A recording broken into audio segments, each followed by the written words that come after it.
नमस्कार दोस्तों, स्वागत है आप सभी को एग्जाम मुझे जीके यूट्यूब चैनल पे। आज हम हरियाणा को देखेंगे। हरियाणा में कहाँ से सवाल बन सकते हैं, आइए देखते हैं। देखिए, हरियाणा का स्थापना 1 नवंबर 1966 को शाह आयोग के सिफारिश पर किया गया था। शाह आयोग की सिफारिश पे 2 राज्य और 1 केंद्र शासित प्रदेश का स्थापना किया गया था, जिसमें एक पंजाब है और एक हरियाणा और एक चंडीगढ़ केंद्र शासित प्रदेश का स्थापना किया गया था। तो 1 नवंबर 1966 को स्थापना किया गया। हरियाणा में कुल 22 जिले हैं। हरियाणा में कितने जिले हैं? तो कुल 22 जिले हैं। यहाँ के राजकीय फूल का नाम है कमल और यहाँ का राजकीय पशु काला हिरण है। यहाँ के राजकीय फूल कमल है और यहाँ का राजकीय पशु काला हिरण है। और यहाँ के राजकीय पक्षी काला फ्रेंकुलिन या काला तीतर के नाम से भी जानते हैं, काला तीतर या काला फ्रेंकुलिन। यहाँ के राजकीय वृक्ष देखा जाए तो पीपल है। यहाँ का राजकीय वृक्ष क्या है? तो पीपल है। हरियाणा का राजकीय वृक्ष पीपल है। और विधानसभा की सीटें 90 हैं और लोकसभा की सीटें 10 और राज्यसभा की सीटें 5 है। तो ये तो हरियाणा का स्टैटिक जीके हो गया। अब आइए देखते हैं हरियाणा के मैप। देखिए, हरियाणा के उत्तर में हिमालय की जो शिवालिक रेंज है वो श्रेणियां देखने को मिलती है। हरियाणा के उत्तर वाले क्षेत्र में शिवालिक श्रेणियां देखने को मिलती है, शिवालिक पहाड़ देखने को मिलता है। जिससे कि जो कालका, पंचकूला और अम्बाला वाले क्षेत्र में शिवालिक श्रेणियां देखने को मिलती है हमें। ठीक, इसके बाद देखते हैं कि हरियाणा किन अक्षांश और किन देशांतरों के बीच में स्थित है। तो देखिए, 27 डिग्री 39 उत्तरी अक्षांश से 30 डिग्री 55 उत्तरी अक्षांश के बीच स्थित है। यही देशांतर देखा जाए तो 74 डिग्री 28 पूर्वी देशांतर से 77 डिग्री 36 पूर्वी देशांतर के बीच स्थित है। हरियाणा के अगर सीमा देखा जाए कि किन के राज्यों से हरियाणा सीमा अपना साझा करता है, तो 5 राज्य और 1 यूटी से अपना सीमा साझा करता है। 5 राज्य वो कौन कौन से हैं? तो अगर देखा जाए कि दक्षिण पश्चिम में राजस्थान से सीमा साझा करता है। वहीं पूरब में यूपी से सीमा साझा करता है। ये पूरब वाले भाग में यूपी से सीमा साझा करता है। और यहाँ पर उत्तर पूरब में थोड़ा सा, यहाँ कोना पर उत्तर पूरब में उत्तराखंड से भी सीमा साझा करता है। और उत्तर में हिमाचल प्रदेश और पंजाब से सीमा साझा करता है। उत्तर में हिमाचल प्रदेश और पंजाब से सीमा साझा करता है। और यहाँ पर केंद्र शासित प्रदेश दिल्ली से सीमा साझा करता है। यहाँ पर केंद्र शासित प्रदेश दिल्ली से सीमा साझा करता है यहाँ पर। तो ये 5 राज्य और 1 यूटी से सीमा साझा करता है। आइए देखते हैं इसके शहर से या स्थानों से बनने वाले सवाल कौन कौन से बन सकते हैं। तो कालका, इसके उत्तर में हिमाचल प्रदेश से सटे हुए एक स्थान है जिसका कालका शिमला रेल मार्ग है, जिसे यूनेस्को में शामिल किया गया है। कालका के जस्ट नीचे पंचकूला है और इधर अम्बाला है। ये तीनों शिवालिक के पहाड़िया के अंतर्गत आती है, इसके पर्वतीय क्षेत्र हैं। इसके बाद देखते हैं अम्बाला में सैनिक छावनी है। अम्बाला में क्या है? सैनिक छावनी है। ये अम्बाला हरियाणा का वो शहर है जहाँ पर हरियाणा का सबसे अधिक वर्षा होता है। अम्बाला वाला क्षेत्र में हरियाणा में सबसे अधिक वर्षा होता है। ये अम्बाला शिवालिक पहाड़ी से चारों तरफ से घिरा है। अम्बाला शिवालिक पहाड़ी से चारों तरफ से घिरा है। ये हरियाणा में सबसे अधिक वर्षा होता है और अम्बाला में ही क्या है? सैनिक छावनी स्थित है। इसके बाद देखते हैं कुरुक्षेत्र में महाभारत का युद्ध हुआ था जो 18 दिन तक चला था। महाभारत का कुरुक्षेत्र को हम एक धर्म क्षेत्र के नाम से भी जानते हैं। भगवत गीता के फर्स्ट श्लोक में कुरुक्षेत्र को धर्म क्षेत्र के रूप में वर्णित किया गया है। ठीक, तो कुरुक्षेत्र को हम भगवत भूमि के नाम से भी जानते हैं। देखिए, कुरुक्षेत्र को भगवत भूमि या भगवत गीता भूमि के रूप में भी जाना जाता है। इसके बाद कैथल, यहाँ पर कैथल है। तो कैथल में राजिया सुल्तान का हत्या कर दिया गया था डाकुओं द्वारा 1240 में। तो कैथल में राजिया सुल्तान की हत्या 1240 में कर दिया गया था। राजिया सुल्तान के पिता का नाम था इल्तुतमिश। शमसी वंश के राजा थे। राजिया सुल्तान ने 1236 में राजा बनी थी। राजिया 1236 से 40 तक के शासन की थी, क्योंकि 1236 में इल्तुतमिश मर गया था। तो उसके बाद यह राजा बनी थी। तो 1236 से 1240 तक शासन की थी।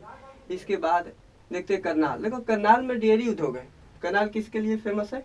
डेयरी उद्योग के लिए फेमस है। और करनाल को हम हरियाणा का पेरिस भी कहते हैं। यहाँ पर करनाल है, तो करनाल को हम हरियाणा का पेरिस के नाम से भी जानते हैं। करनाल में डेयरी उद्योग के लिए फेमस है। और करनाल के ही कल्पना चावला थी जो भारत की पहली महिला जो अंतरिक्ष में गई थी। भारत की पहली महिला कौन थी जिसने अंतरिक्ष में गया था? कल्पना चावला।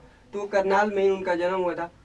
वो कोलंबिया स्पेस शटल रॉकेट से वो अंतरिक्ष में गई थी। ये 2 बार कल्पना चावला 2 बार अंतरिक्ष में गई थी। एक 1997 में, एक 1997 में और एक 2003 में गई थी। तो एक 1997 में गई जो सफल था, वो धरती पर आ भी गई थी सुरक्षित। लेकिन 2003 में वो धरती पर सुरक्षित ना आ पाई। उनका रॉकेट था वो दुर्घटनाग्रस्त हो गया था वो धरती पर। तो 2003 में इनका मृत्यु हो गया था। 2003 में वो सफल धरती पर लैंड नहीं कर पाई और जिस वजह से उनका मृत्यु हो गया। तो 2003 में कल्पना चावला का मृत्यु हो गया था। करनाल गेहूं और जौ अनुसंधान केंद्र स्थित है। करनाल में क्या है? गेहूं और जौ अनुसंधान केंद्र है। केंद्रीय मृदा लवणता अनुसंधान केंद्र भी करनाल में है। राष्ट्रीय पशु अनुवांशिक संसाधन ब्यूरो करनाल में है। तो राष्ट्रीय पशु अनुवांशिक संसाधन ब्यूरो भी करनाल में स्थित है। पानीपत, देखो पानीपत में तेल शोध कारखाना है और पानीपत में 3 युद्ध हुआ था। जो पानीपत 3 युद्धों के लिए फेमस है अपने। तो पानीपत प्रथम, द्वितीय और तृतीय। देखिए पानीपत का प्रथम युद्ध 1526 में हुआ था। इसमें बाबर और इब्राहिम लोदी के बीच हुआ था। बाबर और इब्राहिम लोदी के बीच हुआ था। इब्राहिम लोदी दिल्ली सल्तनत का अंतिम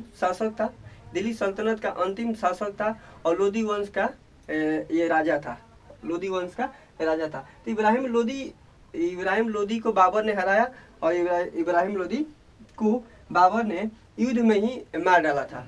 तो एक सवाल भी आता है कि दिल्ली सल्तनत का वो कौन राजा था जो युद्ध में ही मारा गया था? तो इब्राहिम लोदी। इसके बाद 1556 में पानीपत का युद्ध बाबर और हेमू के बीच हुआ।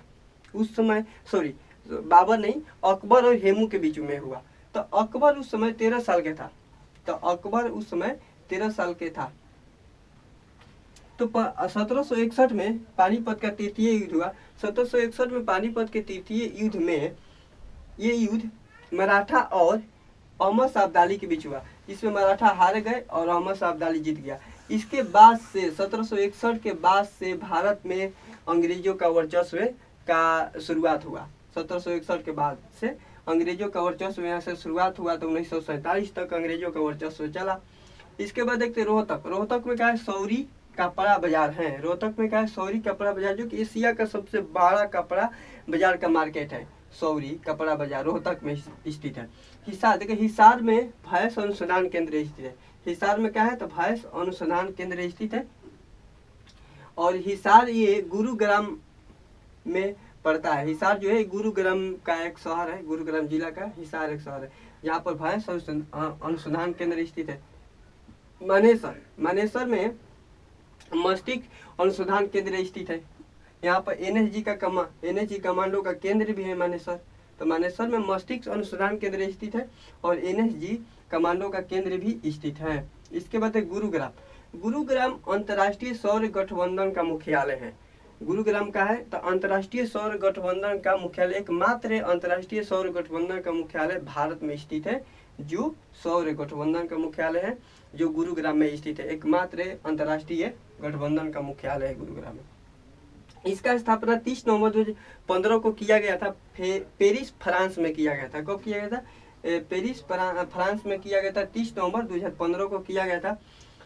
अंतर्राष्ट्रीय सौर गठबंधन का पहला सम्मेलन कहाँ किया गया था? यह भी सवाल आता है कि अंतर्राष्ट्रीय सौर गठबंधन का पहला सम्मेलन कहाँ किया गया था?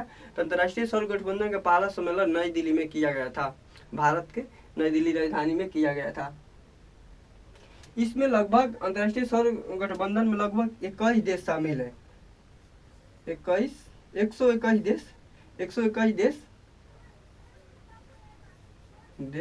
शामिल है।